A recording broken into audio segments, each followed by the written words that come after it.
Hari Om Tat Sat.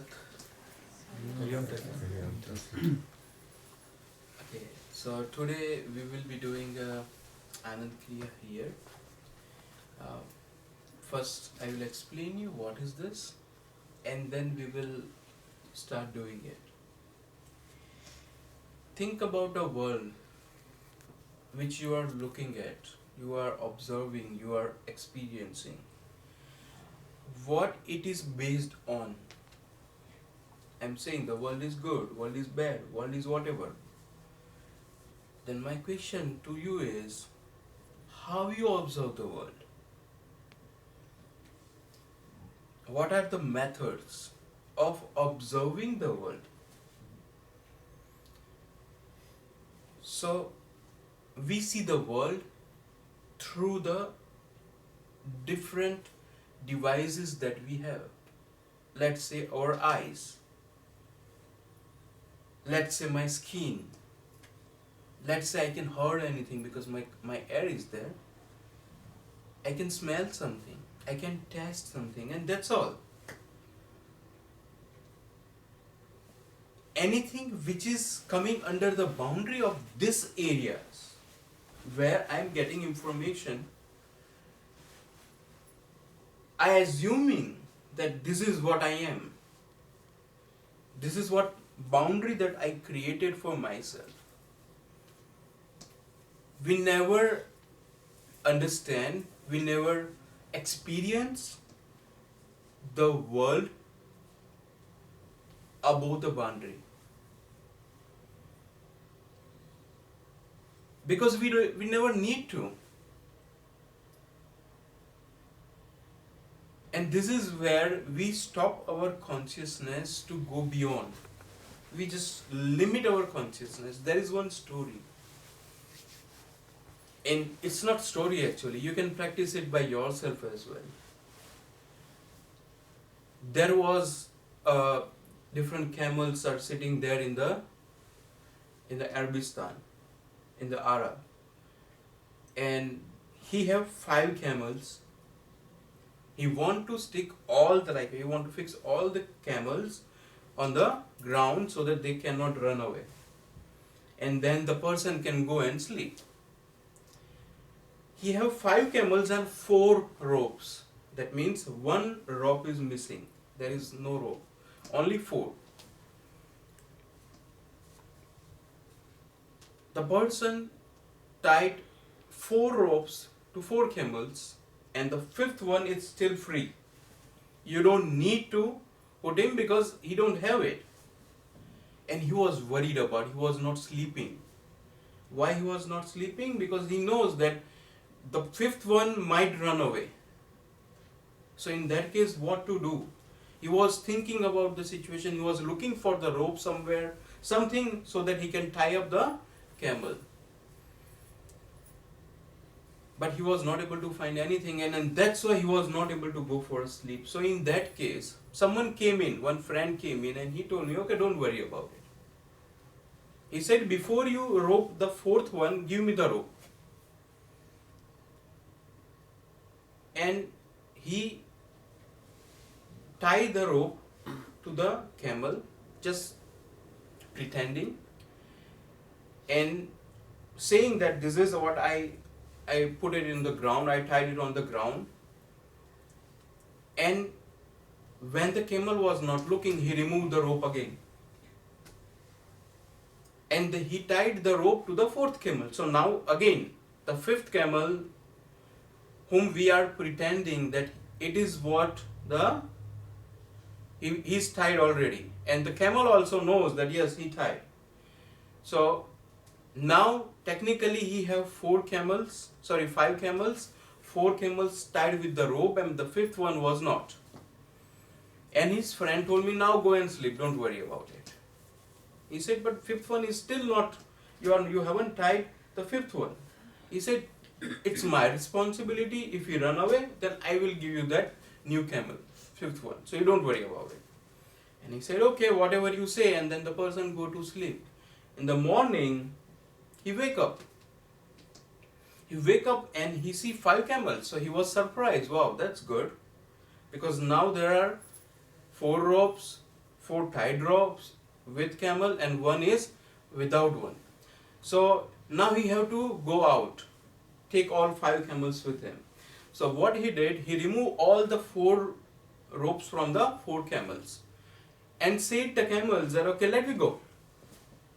All 5 camels, out of that 4 camels stand up and they start following him. But the 5th one didn't. Why? Because the 5th one have a thinking in the mind, oh, I am still tied up, he didn't remove my rope. So I cannot walk, they can. So he didn't stand up and he didn't started walking. And then he said, why he is not standing up? The person knows that I didn't rope anything, I didn't tie the rope to the camel. But the camel knows, no, I am tied already.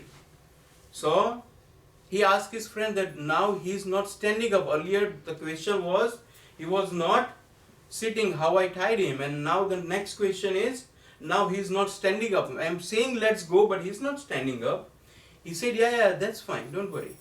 He came again, he do something like pretending like he is removing the rope, taking out the rope, pretending, and then saying, okay, now you are free to go. And the camel suddenly stand up. So this is what the thing is. We are creating boundaries. We are saying that we can experience the world if we have these 5 devices.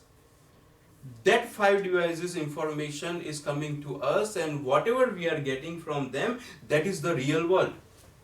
This is what we created, our limitations, and we are not going out of that. We never think about going out of that. And that's the issue. When you go for a sleep, your skin is not reacting. I mean, it reacts, but most of the time, it is in a dormant stage. Your smell in dormant stage. In your taste, your tongue, that is in a dormant stage. Your eyes, that is in a dormant stage. Your ears, that is in a dormant stage. So you are not getting any information from anywhere, and still you are there. Still you are experiencing the world. You are still experiencing, you are dreaming, which is out of this 5 devices. That means there is a world exists who is beyond the 5 devices, but we don't accept it. We don't want to discover it. We don't want to go for it. And this is the biggest concern in today's world. Why? Why I'm saying concern? I can say this is an issue, this is a problem in today's world. Today there are nuclear families. I mean husband, wife and kid, and they are staying together, and even sometimes the person is only staying together. He is staying together, he is staying alone, but he is not staying alone because he is always dependent on many things. Based on the 5 devices. He want to spend his time based on the 5 devices. Okay, let me see the movie, let me see this, let me do this, let me eat this, let me smell something, let me feel the experiences.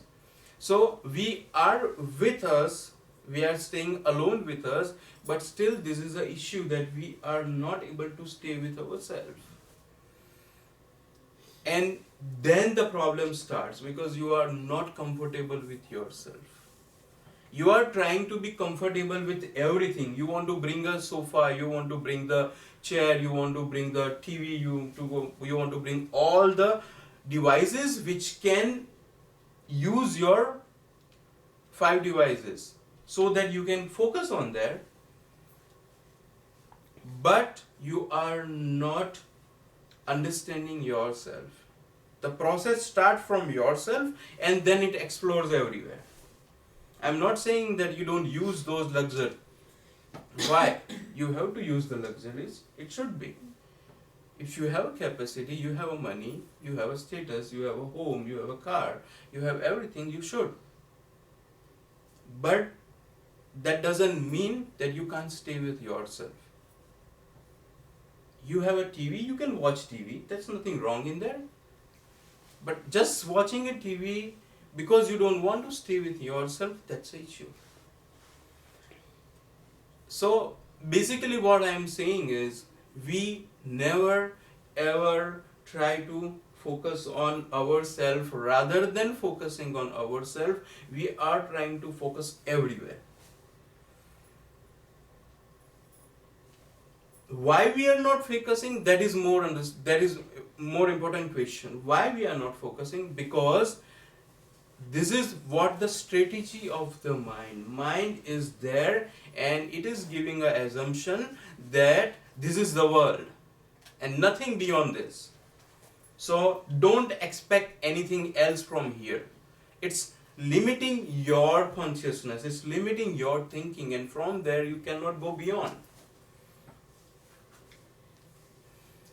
So Anand Kriya is basically a method where you are directly or indirectly saying to your consciousness that this is not the world which you are seeing. This is not the only world actually. There is something beyond that. The more you go towards, the more information, more experience you will be getting. And this is the world which you have to explore by yourself only. You cannot explore the world, you cannot do the meditation in spite of me. Like I say, oh, I am not able to do meditation today, can you do it for me? So today you can do a 1 hour meditation and I will do nothing. It's not possible. If you do 1 hour meditation, then in that case you are exploring your world, but it doesn't make any difference to me, because that's what you are doing. So this is basically a self-dependent method where you have to work. No one else can work for you. The whole world is running, everyone is running in this world, and the time is going on and on and on. And see, this is how the whole world is. There are number of people that came before us, and that there will be number of people that will be after us. And this is the same way the world is running from thousands of years. So you cannot control that part, but what you can do, you can create a self-experience for yourself. From there, the satisfaction, the living satisfaction that you will be getting, that will be more than whatever you are getting from anything. But again, the question is how to get that experience, and for that we are using this Anand Kriya. The meaning of Anand is the pleasure. The meaning of Anand is a happiness. Indian name is Anand, but the happiness, you can say happiness Kriya as well. So when you close all your sources of supply to your body, automatically the control, the delusion creator's control will be removed, or it will be going down and down, and it will be reduced to certain level where you start experiencing the inner consciousness. The inner consciousness should not be a word. Normally it is a word because we understand what is the inner consciousness, but we just understand, we don't experience it. So this will remain a word for us and nothing more than that. So for that purpose, we will be doing a Anand Kriya. The method of Anand Kriya will be the same method what we do in meditation, but just some modification over there. The first modification is we need to change the process of alternate nostril breathing. Move it up and move it down. So first what we will be doing, chanting of Om. Then the second one, we will be doing longer and smaller breathing. third one, then we will be doing the Anand Kriya. I am changing the flow, removing one, changing the flow and putting one in a back. So we will be doing a Anand Kriya, and then we will be doing the Thang Kriya, that means Khechre Mudra, and after that we will be doing a meditation for at least half an hour. I force people not to do this Anand Kriya at home because this is the Kriya which I know. When I was doing it for 3 hours. I was sitting at the night at 12 and then I do it up to 3 or 3:30. At that time I was totally tired, like my body reacts that okay, everything is done now, you cannot do anything. And then I started doing it, but I was doing it under my guidance of my master. And he was suggested that yes, you have to do it under my guidance. If I am not available at place, then you don't do. Because this is what the method is, you are going inside and this is the point where the energy flow will be different. So my expectation is we will be doing the Anand Kriya whenever I will be here, whenever we old people come together like this. We might be doing in the Guru Purnima program, but in general in the normal Shibir camp we will be doing the routine meditation kriyas and everything. Even that is effective, but this is for the people who are doing a advanced practice or they have certain level of experience. So let me